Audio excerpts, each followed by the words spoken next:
Hello guys, rapid horror channel पे आप सभी का स्वागत है। आज आप देखोगे अंडररेटेड अमेरिकन मिस्ट्री और थ्रिलर मूवी इन आइसोलेशन का एक्सप्लेनेशन। ये 2022 की मास्टरपीस है और यहाँ जो होगा आप उसको एंड तक पता नहीं कर पाते। आप यहाँ देखने वाले हो 4 फ्रेंड्स, कुछ आदमी और इनकी आगे होने वाली भसड़। अब बिना किसी बैंक को आइसोलेशन के अंदर लूटे जल्दी से स्टोरी शुरू करते हैं।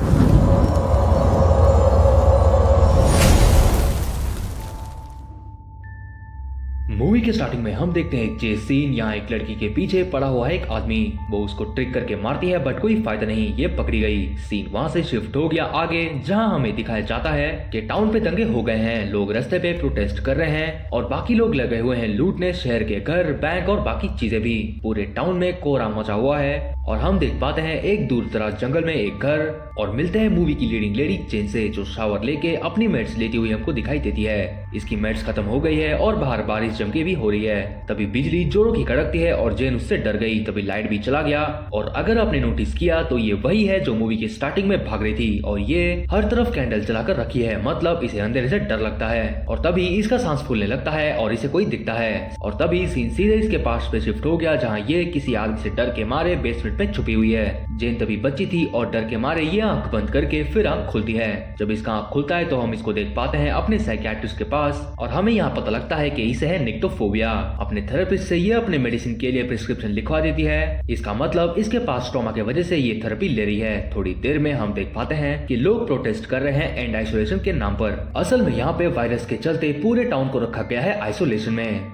वायरस ना फैले इसीलिए गवर्नमेंट ने पूरे टाउन को आइसोलेशन में डाल दिया है। इस वजह से लोग प्रोटेस्ट कर रहे हैं। आप लोगों का मास्क पहनना भी देख सकते हो और लोग वायरस से इफेक्ट हो गए हैं। खैर जेन को हम देख पाते हैं जो टाउन से अपने घर जाती है। ये अपने घर के पास मौजूद अपने ही कैंडल वर्कशॉप पे जाती है और थोड़ी देर बाद आप छोटा सा कैंडल का टेम्पलेट भी देख सकते हो, जो वो रख के एक बंदे से फेवर मांगती है उसका इलेक्ट्रिसिटी ठीक करने के लिए। लेकिन यह आदमी सीधा इससे फ्लर्ट करने लग जाता है, नंबर मांगने लग जाता है और जेन यहाँ पर उसे अपनी घर के बारे में भी बता देती है और टेम्पलेट उसे देख घर आ जाती है। जेन घर आने पर देखती है कि इसके फ्रेंड्स आए हुए हैं इसका बर्थडे सेलिब्रेट करने के लिए। इनके नाम है विल और क्रिस और थोड़ी देर बाद रे भी आता है। रे के साथ इसका रिलेशनशिप कुछ ज्यादा ही कॉम्प्लिकेटेड है और रात को ये बैठ के कैंप फायर पर एंजॉय करते हैं। थोड़ी देर में ये रे को अपनी वर्कशॉप दिखाती है और घर के अंदर आने पर अपना बर्थडे केक देखकर ये खुश होकर फूंक मार देती है। बट इसने जानबूझकर एक कैंडल को छोड़ दिया क्योंकि अगर अंधेरा हो गया तो ये फिर अपने ट्रॉमा में चली जाएगी। बट विल इसके बारे में कुछ भी नहीं जानता, इसीलिए विल ने तो सीधा फूंक मार के कैंडल को बुझा दिया। इस वजह से इसको इंस्टेंट ट्रॉमा आता है और ये केक गिराकर वहाँ से भाग गई। जेन की फोबिया के चलते पार्टी तो बर्बाद हो गई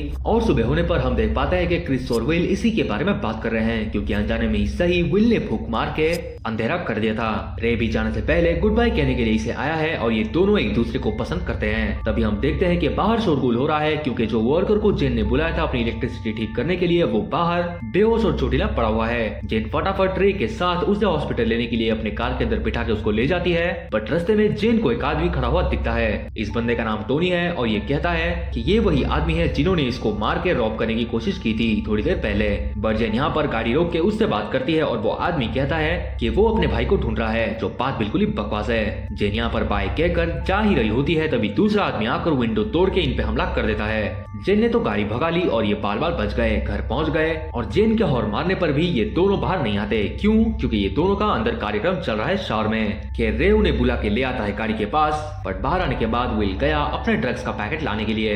ये कल की कैंप फायर वाली जगह से अपना ड्रग्स का पैकेट ले आता है, बट तभी वही आदमी विल को स्टैप करके उसको मुक्त कर देता है। हम इन्हें रॉबर्स बुलाएंगे और दूसरे तरफ इनका गाड़ी लेके बाहर जाना खतरों से खाली है नहीं, इसीलिए ये सारे घर पर वापस आ गए। खैर घर के अंदर टोनी और रे एक दूसरे से बात करते हैं और क्रिस नोटिस करती है कि रॉबर एटिक से अंदर घुसने की कोशिश कर रहे हैं। जेन उसको ब्लॉक करती है और टोनी भी मदद करने के लिए वहाँ पे आ जाता है। टोनी उसको पकड़ के रखता है, तभी दूसरा बंदा भी अंदर घुसने की कोशिश करता है और वो भी दरवाजा तोड़कर। बट उससे पहले जेन उसकी 2 उंगलियों को काट के उड़ा देती है और यहाँ पर टोनी पहले से ही चोटिला है और ये यहाँ पर बेहोश हो जाता है। होश आने के बाद जेन उसको मरहम पट्टी कर देती है और ये अपने फियर पिल्स के बारे में इसको बताती है और बताती है इसकी निक्टोफोबिया के बारे में। अब हमें भी पता लगता है इसके पास्ट के बारे में कि इसका फादर आकर दारू पी के इसे और इसकी मॉम को पीटता था जब ये बचपन में थी, और इसके मॉम ने इसको बेसमेंट में छुपा दिया था। उस अंधेरे में इसकी मदद एक कैंडल ने करी और ये वही सो गई थी डर के मारे, क्योंकि घर में आग भी लग गई थी। इसके सफोकेट करके मरने से पहले इसको बचा लिया गया,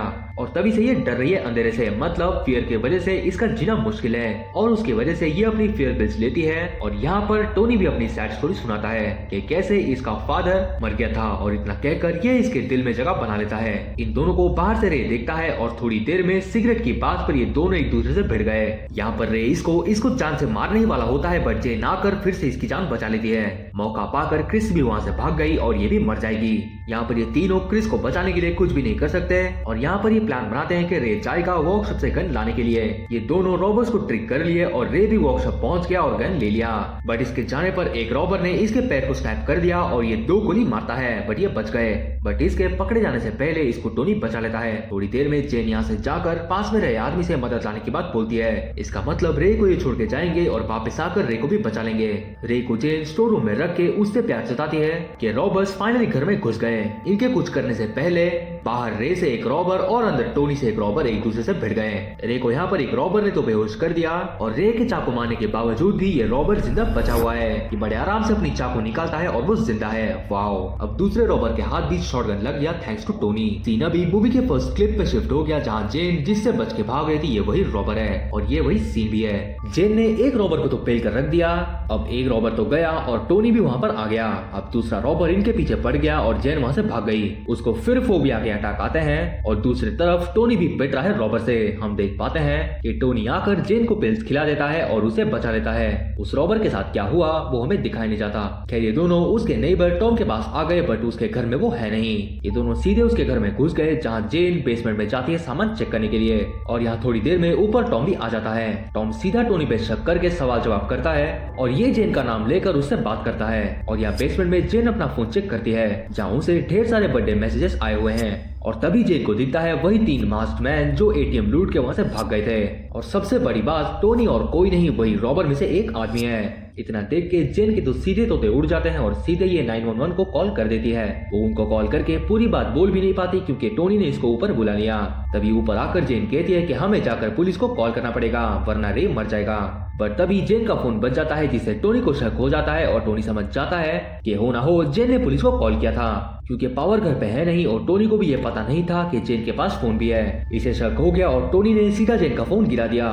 टॉम को इसने एक्स की मदद से जान से मार डाला, और जेन जाकर बेसमेंट के अंदर छुप गई। टोनी ऊपर से उसको बंद कर दिया और इस घर का लाइट ऑफ भी कर दिया। इसका मतलब जेन को अब दौरे पड़ने चालू हो गए, और इसका दम भी घुटने लगता है। पिल्स अब इसके पास है नहीं, और अब ये तड़पने भी लग गई। जेन अपनी आंखें खोलती है और एक लाइट को देखकर उसके तरफ जाती है। ये अपने आप से कन्फ्रंट करती है फाइनली, जब वो छोटी थी। जेन को अपने फियर से ओवरकम करना ही पड़ेगा, वरना वो मर जाएगी। और वही होता है, ये छोटी जेन से और अपने आप से कन्फ्रंट करती है, और अब हम दोनों को एक साथ देख पाते हैं। इसका मतलब इसने अपने फियर से ओवरकम कर लिया। ये हिम्मत करके छोटी जेन का कैंडल बुझा देती है, और तभी बेसमेंट में इसकी आंख खुलती है। जेन को बेसमेंट से बाहर बूढ़ा आदमी टॉम निकाल देता है, जो कि अभी जिंदा है। और हम देख पाते हैं टोनी को, जो बाहर अपना पैसा चेक कर रहा है। उसके साथ साथ दूसरे तरफ रे को भी होश आ गया। अब टोनी रे के पास पहुंचकर सीधा रे को ही पेलने लगता है और घर पे पेट्रोल छिड़कता है। जेन भी घर के लिए आ रही है, और यहाँ टोनी रे को डर का एहसास कराता है। ये उसी के ऊपर ही पेट्रोल छिड़कने लग गया, और यहाँ ये प्रोमीथियस की बात करता है, जो मैं आपको एंड में बताऊंगा। खैर टोनी आग के साथ खेलने की नौटंकी करता है, और इसके हाथ में आग लग जाता है। ये उसको बुझाता है, और अब जेन भी बाहर विल का फोन लेकर टोनी को डिस्ट्रैक्ट कर देती है। जेन अंदर आती है रे को बचाने के लिए, और रे यहाँ अपने आप को सैक्रिफाइस करने की बात करता है। बट कुछ भी हो जाए, जेन तो इसको यहाँ से लेकर जाएगी।